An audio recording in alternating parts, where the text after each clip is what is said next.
Winters in West Michigan can be piercing, but there are clear nights like this that are just kind of amazing with the blue colors, the orange, and some stars. It's pretty cold, and we've gotten a decent amount of snow, although it's melted quickly. But I don't mind the snow. I kind of like attacking it with snow blowers and stuff like that, and it's kind of fun to drive on too, even though you can not see very well if it's going a little too heavy. But still, it can be magical. And then we get a break with some sun or warmer weather. It's almost lawn season again, so I think I'll give a little winter update. It's the middle of February, but it's not too cold at the moment.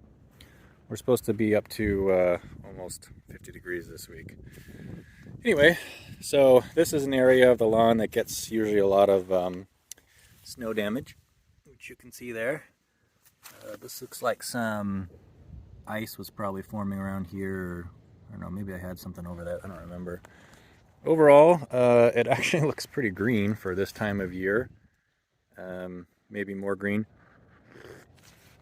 than normal. The areas that I redid last year, you can see like this kind of area, they are still a lighter green. You can kind of tell up there. But like I said, right here, I think right here is an area that I kind of redid. So I need to pick up the dog poo too. I am quite curious how this is going to change over the spring. Like, is this going to stay kind of a light green color, or is it going to go back to the richer grass and kind of blend in with the background?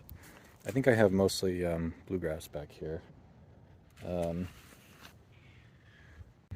Here's an area of where the soil is a little thin here where the roots are, so I did try to get some extra. I did put maybe a 1/4 inch of soil here and seed some areas there. Maybe this will do better this year, who knows? I don't know. Ultimate shade area over there by the play structure. Here's where, so I drive the tractor along this area. Not tractor, the lawn tractor, along this area a lot, and I really heavily,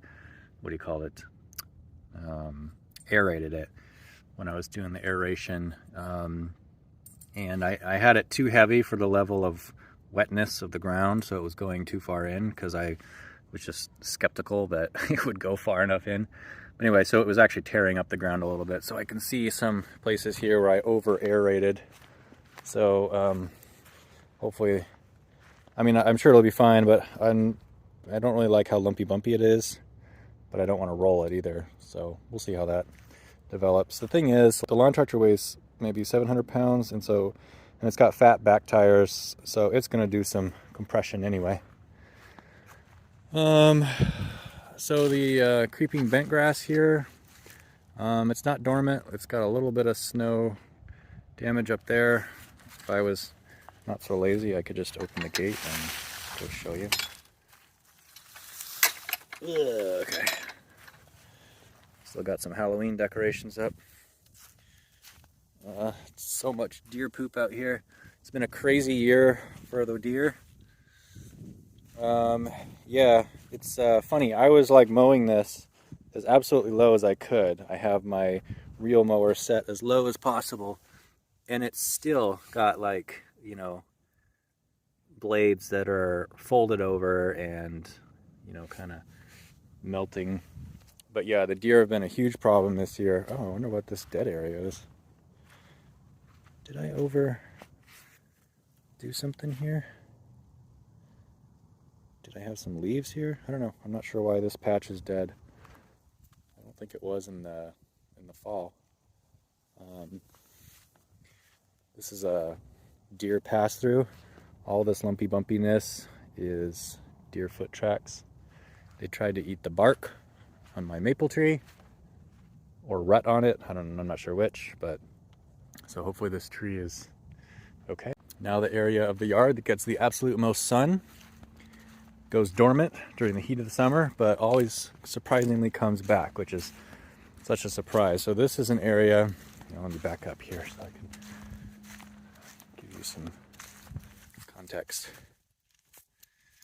So this stretch here gets burnt out every year. There were a couple sections over there where my neighbor was drying some tarps in the heat of the day for only like 20 minutes, but it scorched it a little bit there. It didn't kill it.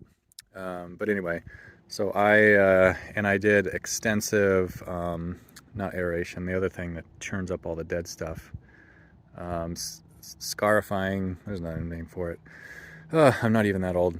But anyway, so I did a lot of, and then I put down Elite Fescue blend from Ryan Knorr, and it took so long for those seeds to germinate. It was like a solid 2 weeks or something. I was really worried that like I just screwed it up and it wasn't going to work. But anyway, so they did germinate, and it did not. That was like in October, so it did not have much time to recover. So this area was still a little thin, but I'm really excited about seeing how this area is going to fill in again. I had damaged this area the year before by not keeping up with mowing, because I thought it was okay to let it long. And then by the time I wanted to mow, it was probably like 8 inches high, sometimes for some areas 10 inches, and my mower couldn't handle it. So it was like folded over and not very well cut. And then winter came, and then it looked like this all over. So last summer, that was part of the scarifying or power raking to get all that up and get a fresh new layer of good grass to fill in the areas. So I'm excited to see how this is going to come out. This does not get watered unless I drag a hose out here. So this area about to here does get irrigation from my main line. The deer just have no mercy. These are cedar. And they go by this area quite a bit in the winter, and so of course they just take what's available. Got some bulbs coming up. I think these are daffodils. Actually, this is like the pre-growth. I don't think they've started their spring growth yet. All right, here we come to last year's main project, which is still under partial snow. So in the winter, this gets good amount of shade because the sun is so low, but then in the summer, sun is high and there's actually nothing above this, so this gets a crazy amount of sun. And this stuff is still green. This was all nearly naked when I did the renovation, so this is coming back well. And I can still see a little bit of kind of more greenish, lighter greenish in the areas that I renovated, but it's not too stark. I did not renovate up there, and that actually looks kind of light green anyway.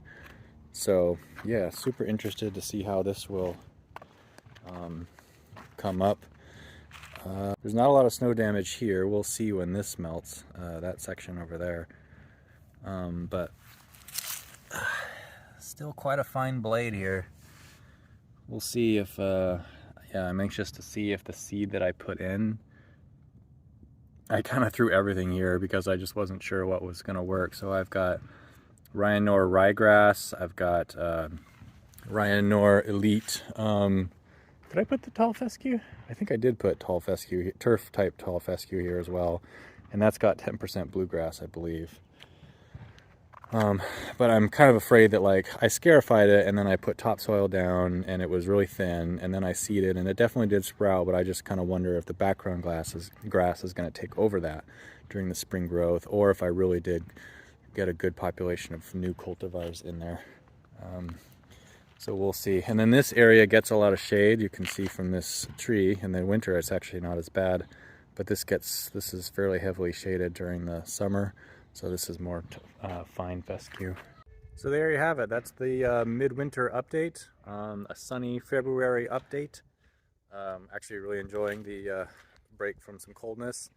We've had some decent snows, but it really hasn't been a harsh winter really at all. So yeah, looking forward to, I missed the mowing. Looking forward to seeing the spring pop all this up, maybe 2 months from now, 2 or 3 months. Ooh, sounds long. So we'll get there.